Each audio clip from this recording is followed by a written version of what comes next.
people like Sam Harris and Richard Dawkins, they assume that the natural person is the civilized creature that you see before you in a discussion like this. But I don't believe that. I think that people are far crazier and far more destructive and far greater as well than the typical rationalist approach. Rationality is a surface facade. That's all. And the idea that people will eventually be rational, it's much more likely that they will be irrational than rational. And you could say, for example, that Catholicism, let's say, for all its irrationality, was as rational as people can get. If you remove that level of irrationality, that's structural, say, then everything falls apart and people get so irrational, you can't believe it. Not more rational. You know, because they, like Harrison and his crowd, think that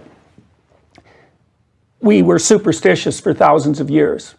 Kind of savage and superstitious. And then all of a sudden the Enlightenment came along in the scientific revolution, and poof, we got rational. And since then things have been good. And that's not how it looks to me at all. I don't buy that. I think that our rationality, as I said already, our rationality, even our science, is nested inside this larger metaphysical structure. This is also something that Carl Jung would be an advocate of. That there's an irrational, pragmatic, I would say evolutionarily determined ethic underneath this rationality. And when it goes, then all that rationality goes too. So, yes, you can be a non-believer. But the funny thing about that is, too, you can't be a non-believer in your action, you see, because Harris's metaphysics is fundamentally Christian. So he acts out a Christian metaphysics, but he says, well, I don't believe it. It's like, well, yeah, you do, because you're acting it out. You just say you don't believe it, but you believe it. What do you mean he's acting it out? Like what, for example? Well, he doesn't rob banks, doesn't kill people, doesn't rape, doesn't murder, you know. I mean, look, in Crime and Punishment, for example. So you think when you don't do those things, basically the underpinning of it, even though I think, I can't speak for Sam, and you guys have had, by the way, regardless of where we get with this, you guys have had, I think, two great conversations, one where you didn't quite get there, but one where you've come together, and I suspect you both really relish in that, right? I mean, at the end of the day, this is someone that you respect, whether you disagree with or not. Oh no, look, I mean... Yeah, I just think that's important to preface, because everyone is so at each other's throats all the time, that when I saw two people that I respect just disagreeing on things, but really trying to get there, I thought, this is good. And yet there's a certain amount of people that that want you guys to tear each other apart. Well, there's a good case to be made for atheism. I mean, let's make no bones about it. I actually think it's an easier case to make than the alternative. Because you could say, in some sense, there's been 300, 400 years of brilliant scientists who've been doing nothing but laying the foundation for an objective, empirical atheism. So it's an unbelievably powerful argument. But it's not going to lead to the rule of rationality. See, I don't believe that. I don't believe that. Because do you think anything could get you there? Do you think that somebody could lay out a case that could eventually turn you on this the same way you would want someone like Sam to come around to what you're saying? Do you think that's even in the realm of possibility? I can't see how, because it's not like I haven't thought these things through. I mean, I am a scientist. You know, I understand the scientific worldview. In fact, everything that I am saying and thinking about religion is nested inside an evolutionary viewpoint, an evolutionary biology viewpoint, and an evolutionary psychology viewpoint. So I do believe there's a fundamental contrast between a Darwinian worldview and a Newtonian worldview, which is the worldview that I think Sam Harris and his crowd basically have. He didn't agree with that, and it's complicated. Yeah. But see, I guess in some sense, I'm more romantic in temperament than Sam, and I think than his followers too. And because of that, I can see the irrational and malevolent side of human beings, I believe, much more clearly than they can. And I also think I have far more experience with that sort of thing. Yeah, so do you think that, so I don't want to get too lost here, but so we'll try to wrap it up here, because there's so much I want to do with you here. So let's say Earth is crumbling, we have two ships. We're going to send the people that believe what you're saying here, basically, that we need this sort of religious underpinning. And then the Dawkins, Sam people, they're going to take their 100 people, you're going to take your 100 people. We're going to go to 2 different planets and set things up the way they should be. You know, blank slate for each.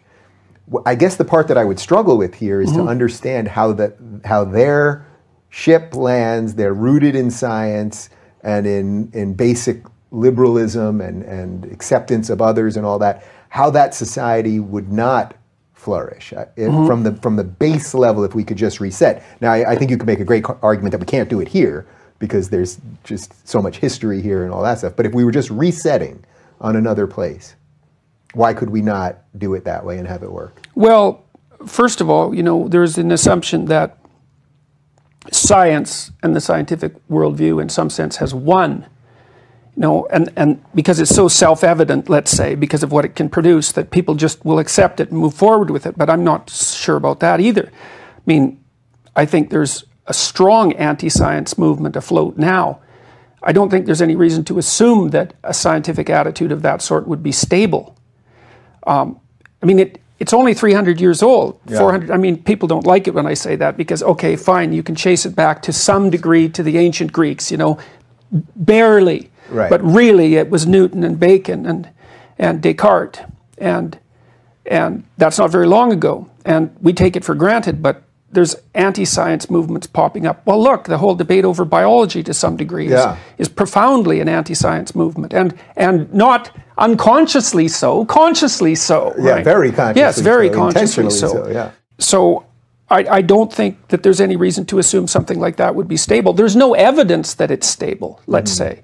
Whereas there is evidence for the stability of cultures that were non-scientific for thousands of years, millions of years for that matter, at least hundreds of thousands of years. There was a lot of war and death involved in those cultures too, but that's sort of... Yes, definitely. But I guess that would be your argument, is that this is just the nature of this battle between these two worlds that we live in. Yeah, well, you know, the other thing that often happens with Dawkins and Harrison and their crew is that they attribute war and conflict to religious motivations. You know, and I find that quite interesting because, first of all, chimpanzees go to war. So, you know, we could just lay that right on the table and say, well, so much for the religious theory. They're territorial. We're territorial. You could consider religious sentiment as an aspect of territoriality, but the fundamental motivation for the battle is territorial. And that's grounded in, like you can see that in animals always. That was only discovered, you know, the chimps went to war in about mid-70s and Goodall suppressed it for quite a while because she thought maybe she had warped the chimpanzees by provisioning them, and so that they were manifesting abnormal behavior. But they were studied for quite a while, and they do raiding, and they'll wipe out another colony, no problem, and brutally. They seem to have absolutely no inhibitions on their aggression whatsoever. They'll tear them into pieces. And chimpanzees are about 6 times as strong as an adult male. They're super strong, and so when they let loose, they're vicious with no control. And so, unless you're willing to attribute religious sentiment to the chimpanzees, which I think you could to some degree, by the way. How can we make that jump for a chimpanzee? Well, because the precursors to religious belief are in place. So, for example, animals organize themselves into a hierarchy. You could call it a dominance hierarchy, but it's not exactly the right way to conceptualize it because dominance sounds like power, right? And that's sort of the social justice warrior postmodernist claim that all hierarchies are based on power. But Frans de Waal, who's a Dutch anthropologist who studied chimps for a long time, has noted that the brutal chimp dictatorship tends to be unstable and end in a very violent, mean manner. Well, so if you're a brutal chimp leader and you're always tormenting everyone and you don't do any reciprocal grooming and you don't have any friends, then one day 2 chimps who are nicely bonded together, 3/4 your size, wait and ambush you and tear you into pieces. And so one of the things de Waal has noted is that the stable chimpanzee troops tend to have a leader that's quite pro-social. A lot of friends, a lot of social bonds, a lot of mutual grooming.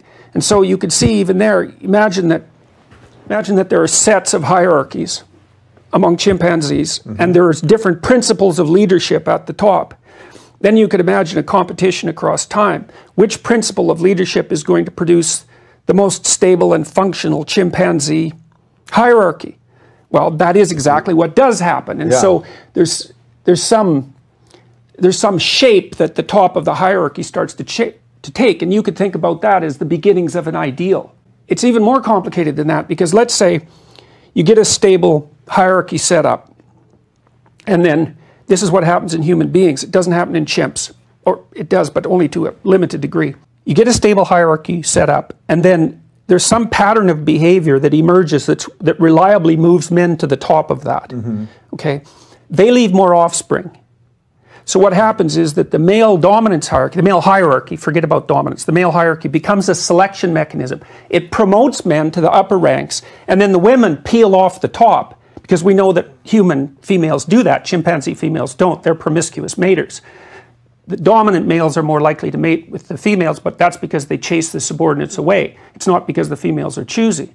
So the reason I'm telling you this, it's really important, because imagine that there's a reliable pattern of behavior that will move you up a male hierarchy across time. Well, what that means is that men over time have become biologically adapted to that pattern. The hierarchy is there, it's stable, it exists across millions of years. And so it acts as a selection mechanism by promoting men. And so the men who have the genes that are most likely to get them promoted put those genes forward. And so we get more like the group ideal as we progress through time, both biologically and culturally. And then we also start to articulate that group ideal. And that's partly what a religion does when it's coming up with the idea of an ideal. There's a distinction made between countries that rule by the ruler, who's God, and countries that are ruled by God, who's not the ruler. Okay, so strip it for a minute of its religious language. And imagine this instead. Imagine that what we consider God is the abstraction of the ideal by which people have to orient themselves to produce a functional society. It's an abstraction, right? So it's just sort of the basic underlying truth of how we are able to function as a group of people. Yes, properly. And you can't identify it with any one person, because when you identify it with the person, then the system gets corrupted, because the person gets inflated, let's say. This would be like the Pharaoh, basically. Yes, precisely like that. That's exactly that's the canonical story in the Old Testament. Is the Pharaoh is the earthly ruler who demands everything that you should provide to God. Well, what's God? Well, we'll can speak about it from an evolutionary psychology perspective. God is the idea of the abstract ideal, and you separate it out from the actual ruler. Just like in our society, the idea of sovereignty is abstracted from the president, right? The president comes and goes. The sovereignty of the president remains. The sovereignty of the president is a very abstract idea, because it's disembodied, right? It's disembodied. Now, we were chimps, for God's sake. How long do you think it took us to figure out how to disembody the idea of sovereignty from the individual? Man, it was like, well, it was maybe up until maybe it took us till 150,000 years ago to start formulating that.